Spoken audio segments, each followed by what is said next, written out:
Ni mara ngapi umewahi kusema kitu kwa hasira halafu baadaye ukajilaumu? Ukweli ni huu. Tatizo sio majibu yetu. Tatizo ni kushindwa kutafsiri hisia kabla ya kujibu. Kabla hatujaanza, usisahau kusubscribe, bonyeza alama ya kengele ili kila video mpya ikitoka uwe wa kwanza kujifunza kitu kipya kuhusu akili ya mwanadamu na maisha ya kila siku kisaikolojia. Kila siku tunakutana na maneno, matukio na watu wanaotuchokoza kihisia. Mtu anakukosea, anakukebehi, anakupuuzia au anakukwaza. Ndani ya sekunde chache, hisia zinawaka na kabla hujajua, tayari umeshajibu. Lakini watu wenye akili ya kihisia, emotional intelligence, hawajibu haraka. Wanajifunza kutafsiri hisia zao kwanza, kisha ndio wanajibu. Leo tutazungumza kwa undani. Hisia ni nini hasa? Kwa nini tunajibu vibaya? Hatari ya kujibu bila kutafsiri hisia, hatua za vitendo za kutafsiri hisia kabla ya kujibu. Hisia ni nini? Hisia sio udhaifu. Hisia ni ujumbe kutoka kwenye akili yako ya ndani. Hasira inasema kuna mipaka imevunjwa. Huzuni inasema kuna kitu muhimu kimepotea. Hofu inasema kuna hatari au kutokuwa na uhakika. Wivu inasema unajilinganisha na wengine. Tatizo sio kuwa na hisia. Tatizo ni kuzitumia vibaya hisia hizo. Kwa nini watu hujibu bila kufikiri? Kuna sababu kuu 3. Namba 1, ubongo wa hisia hutangulia. Ubongo una sehemu 2 muhimu: emotional brain, hisia; rational brain, mantiki. Hasira ikiwaka, ubongo wa hisia hutangulia. Mantiki huchelewa sekunde chache. Ndipo unatuma ujumbe, unapiga kelele au unaharibu uhusiano. Namba 2, majeraha ya zamani. Mara nyingi hatukeriwi na tukio la sasa. Tunachokasirika nacho ni kumbukumbu ya zamani. Maneno madogo yanachochea jeraha kubwa. Namba 3, kukosa uelewa wa ndani. Watu wengi wanajua anachokasirika nacho, lakini hawajui kwa nini wanakasirika. Ndipo majibu yao yanakuwa ya hovyo. Madhara ya kujibu bila kutafsiri hisia.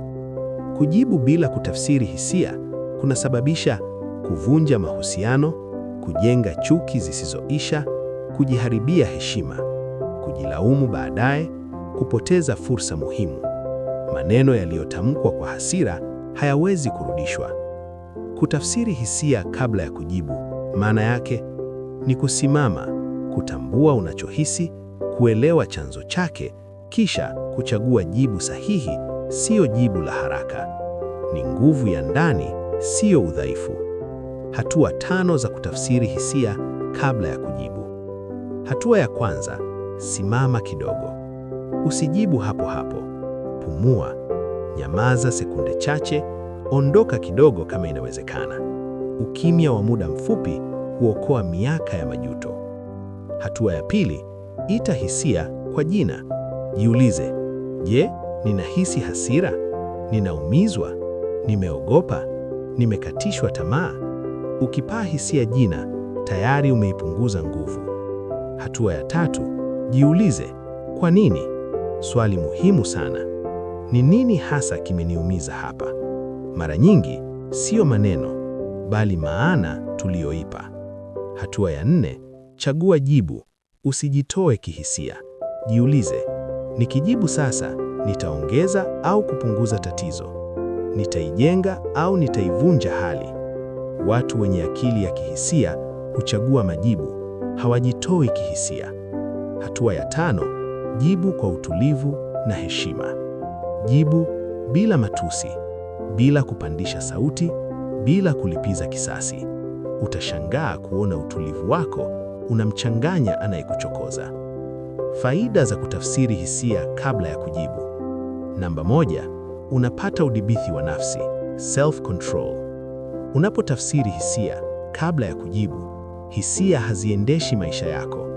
Wewe ndiye unayeamua nini kitasemwa na nini kitanyamazwa. Badala ya hasira kukutawala, wewe unaitawala hasira. Hii inakufanya uwe mtu anayeheshimika, anayejulikana kwa busara, asiyekurupuka kihisia. Namba 2, unajenga heshima ya kweli.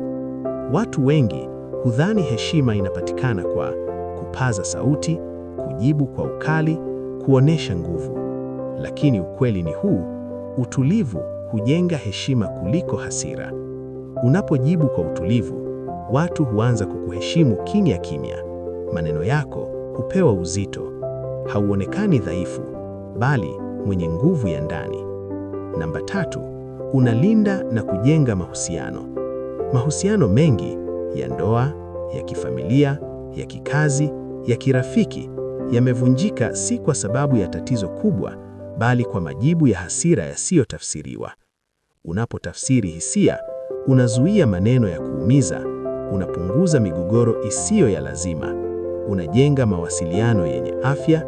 Mahusiano yanadumu pale ambapo majibu yanachaguliwa kwa busara. Namba 4, unajiamini zaidi kisaikolojia.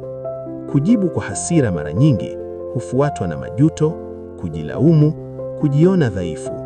Lakini unapojibu kwa utulivu, unajisikia mwenye nguvu, unajiona umejishinda mwenyewe. Kujidhibiti ni ushindi mkubwa kuliko kumshinda mtu kwa maneno. Namba 5, unapunguza msongo wa mawazo, stress.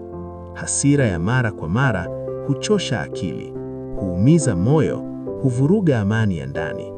Kutafsiri hisia kabla ya kujibu kunatuliza akili, kunapunguza presha, kunakuweka katika hali ya utulivu wa muda mrefu. Unagundua kuwa sio kila kitu kinastahili nguvu zako za kihisia. Namba 7, unakuwa kiroho na kisaikolojia. Ukuaji kweli sio kujua vitu vingi au kuzungumza sana, ni uwezo wa kujielewa wewe mwenyewe kwa kina. Kutafsiri hisia kunakufanya uwe na ufahamu wa ndani, self-awareness, ukomae kihisia, uishi maisha yenye maana zaidi. Huu ndio msingi wa akili ya kihisia ya kiwango cha juu. Namba 8, unakuwa mtu anayetegemewa. Watu huanza kukuona kama mshauri mzuri, kiongozi wa asili, mtu wenye busara. Kwa nini? Kwa sababu hauongozwi na hisia za ghafla, bali na uelewa. Kutafsiri hisia kabla ya kujibu sio kujinyima haki ya kuzungumza au kuficha hisia, ni kuheshimu nafsi yako kwanza. Sio kila kitu kinahitaji jibu, lakini kila jibu linahitaji tafsiri ya hisia. Anza leo, tafsiri hisia, chagua majibu, linda amani yako ya ndani. Ikiwa umependa video hii, acha maoni yako hapa chini. Ni sehemu gani iliyokugusa zaidi? Like video hii, share na rafiki zako, na hakikisha umesubscribe kwa mafunzo zaidi ya kisaikolojia yanayogusa maisha halisi. Tukutane tena kwenye video nyingine. Bye.